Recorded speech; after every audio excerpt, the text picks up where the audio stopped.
Kita jumpa lagi pada video pembelajaran IPA bersama saya, Yulinda Vita. Mari kita belajar IPA dengan semangat dan menyenangkan. Sebelum kita belajar, alangkah baiknya kita berdoa terlebih dahulu agar ilmu yang kita pelajari dapat bermanfaat. Berdoa dimulai. Pada video pembelajaran kali ini, kita akan membahas tentang organ pencernaan pada manusia.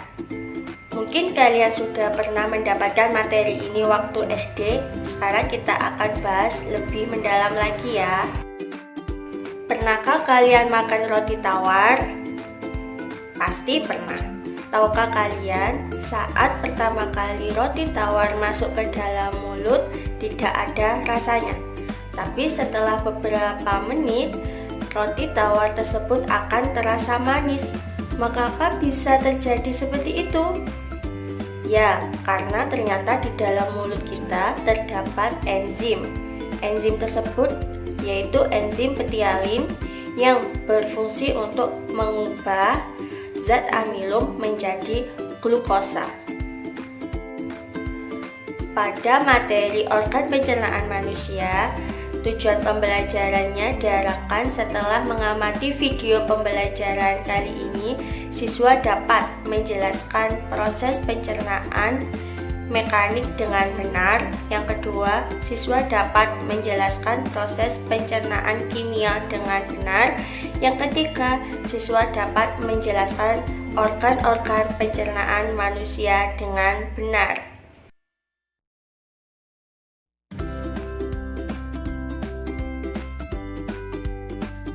Tahukah kalian ternyata proses pencernaan pada manusia dibagi menjadi dua, yaitu pencernaan secara mekanik.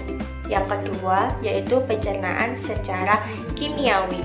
Untuk lebih detailnya kalian bisa membaca pada slide berikut. Kalian sudah tahu bahwa organ pencernaan manusia dibagi menjadi dua, yaitu organ pencernaan utama dan organ pencernaan tambahan. Untuk organ pencernaan utama, kalian bisa mengamati pada gambar slide berikut ini, di mana makanan mulai masuk, mulai dari mulut, yang kedua kerongkongan, yang ketiga lambung, yang keempat usus halus, yang kelima usus besar, dan yang terakhir adalah anus. Organ pencernaan yang pertama yaitu mulut. Di dalam mulut terjadi proses pencernaan secara mekanik dan kimiawi. Alat-alat yang membantu proses pencernaan di dalam mulut diantaranya yaitu gigi, lidah, dan kelenjar ludah.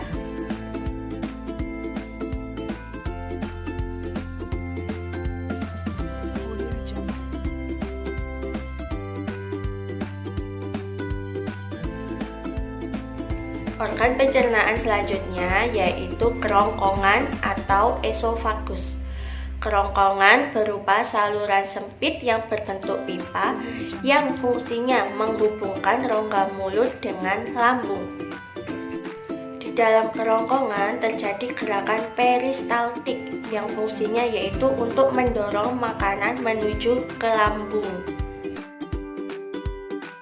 Organ ketiga pencernaan yaitu lambung. Di dalam lambung terjadi proses pencernaan secara mekanik dan kimiawi. Untuk proses pencernaan secara mekanik yaitu proses mengaduk makanan dengan peristaltik.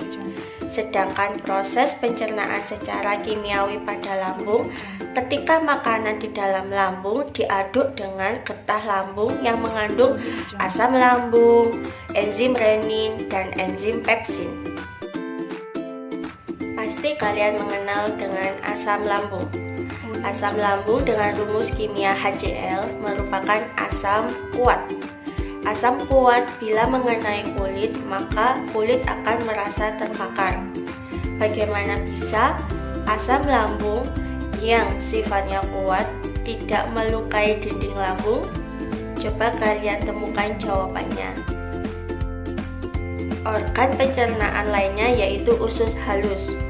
Usus halus merupakan saluran terpanjang pada organ pencernaan yang panjangnya 6-8 meter. Pada usus halus terjadi proses pencernaan secara kimiawi.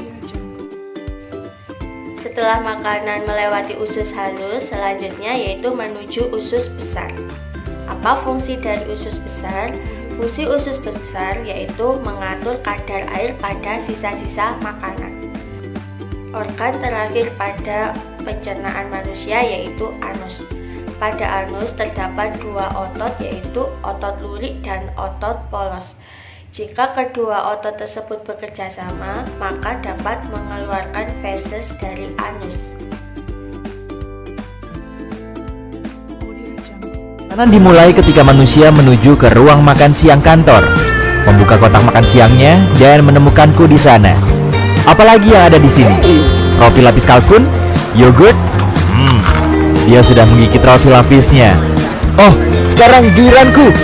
Dia memasukkanku ke mulutnya. Ini saatnya pergi. Jujur, cukup basah dan hangat di sini. Mulut adalah pintu gerbang ke sistem pencernaan. Sistem itu dirancang khusus untuk mengubah makanan menjadi nutrien berguna yang membuatmu tetap berenergi dan membantu sel tumbuh dan memperbaiki diri. Jadi, setelah mengambil gigitan pertama dari apa yang kamu makan, kamu menghidupkan mesin pencernaan. Saat kamu mengunyah, makanan dipecah menjadi beberapa bagian untuk memudahkan prosesnya. Ludah sangat berguna karena bercampur dengan makanan dan bisa lebih menghancurkannya. Dengan begitu, perutmu tidak perlu mencerna seluruh bongkah makanan. Wah, lebih baik aku berhati-hati dengan gigi ini. Aku tidak mau berakhir seperti bocah kalkun di sana itu. Sulit, karena orang ini menggunakan lidahnya untuk menggulung makanan di mulutnya dan ke arah giginya. Aku benar-benar tidak ingin menjadi selai hari ini. Jadi, aku akan melewati pengunyahan ini. Ayo turun. Whee! Sekarang kita menuju tenggorokan. Ini juga disebut faring. Oh, jalan bercabang. Aku harus pergi kemana? Cap cip cup kembang kuncup. Sepertinya kita harus ke sini. Tunggu, sepertinya aku salah belok. Kenapa semuanya bergetar? Aduh, manusia malang ini batuk terus-menerus. Tolong tepuk punggungnya. Sudah, naik lagi. Maaf kawan. Nyaris saja. Hampir masuk ke paru-parunya. Itu tidak akan baik. Baiklah, aku kembali ke jalan. Jadi, mari kita coba lagi. Aku dengan benar masuk ke tabung penelan yang memiliki nama mewah esofagus. Aku suka menyebutnya saluran makanan, tapi ini jauh lebih sempit daripada yang kubayangkan. Aku akan terjepit di sini. Hah? Bagaimana bisa aku terus turun? Ah, begitu. Otot-otot di dinding esofagus ini meremas di belakangku dan melemas di depanku. Ini adalah proses yang disebut peristaltis, dan itulah yang menggerakkanku melalui sistem pencernaan. Beberapa detik kemudian dan kita sekarang telah mencapai ujung terowongan. Ada otot yang terbuka di sini untuk membiarkan makanan masuk ke lambung dan mencegahnya keluar kembali ke esofagus. Ini agak mirip dengan petugas keamanan. Aku hanya seorang turis di sini. Pak, tolong izinkan aku masuk. Hore! Aku sudah melewati katup dan masuk ke perut. Itu mengingatkanku pada kantong dan izinkan aku mencoba dinding itu. Wah, itu dinding yang kuat. Semuanya otot. Sebenarnya aku tidak terkejut. Perut menampung, mencampur, dan menggiling makanan menjadi bubur. Jadi itu harus cukup kuat. Sejujurnya, ini tak tampak terlalu. Ya ampun, apa itu? Aduh, panas sekali. Au, panas. Aku harus keluar dari asam perut ini. Jika tidak, aku akan menjadi cairan atau pasta seperti roti lapis Turki itu. Tidak apa-apa, aku sudah bersiap. Aku membawa perangkat kecil yang sangat berguna dan akan melindungiku dalam gelembung pelindung. Makanan biasanya tidak memiliki ini, tapi aku punya koneksi. Itu rahasia. Aku hanya perlu menekan tombol ini. Sudah, sekarang aku bisa terus berbicara denganmu sepanjang jalan, alih-alih berubah menjadi jeli anggur. Perhentian berikutnya, usus kecil.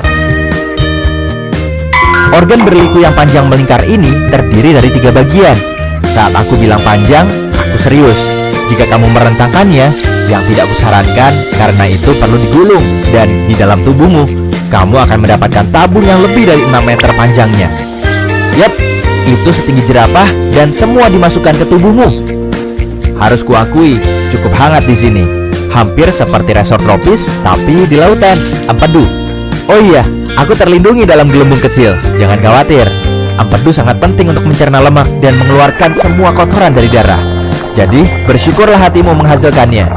Pankreas juga membantu proses dengan beberapa enzim baik. Dan benda yang terlihat seperti buah pir di sana, itu kantong empedu.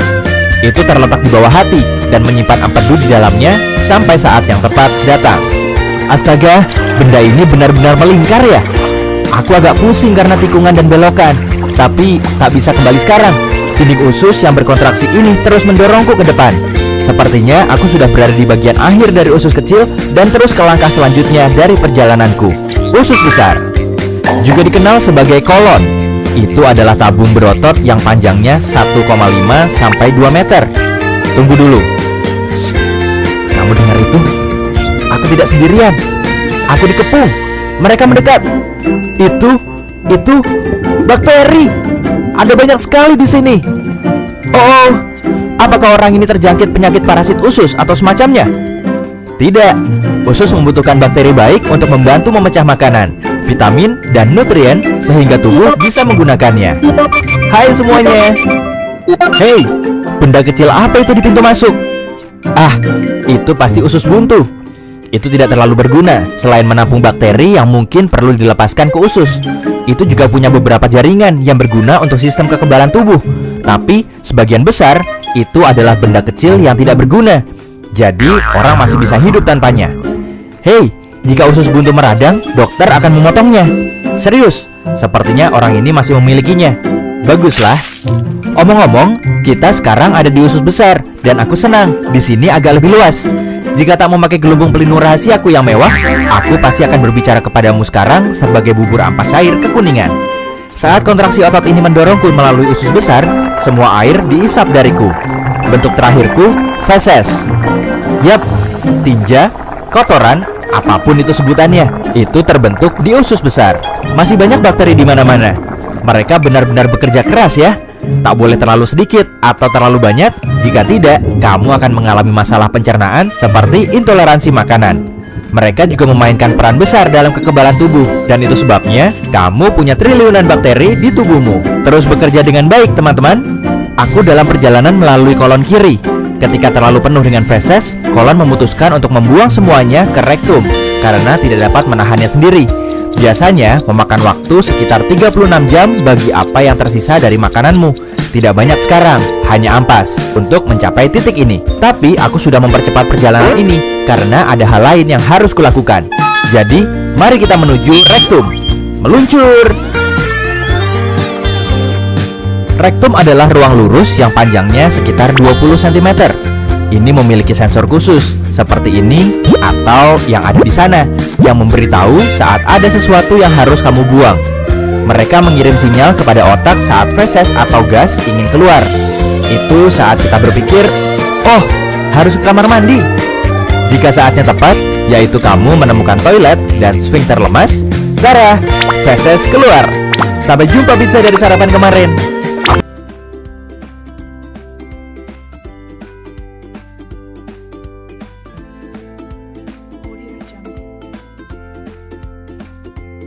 Setelah kalian mengamati video mengerjakan tugas, langkah terakhir yaitu kalian mengerjakan soal evaluasi. Untuk soal, kalian bisa mendownload pada alamat link yang tertera pada slide. Dan teknik pengumpulannya kalian bisa konsultasikan pada Bapak Ibu guru kalian masing-masing.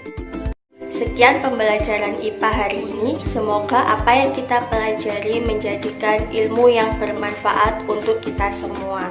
Tetap jaga kesehatan dan kerjakan semua tugas-tugas yang diberikan kepada Bapak Ibu guru kalian. Tetap jaga kesehatan dan sampai berjumpa pada video berikutnya. Assalamualaikum.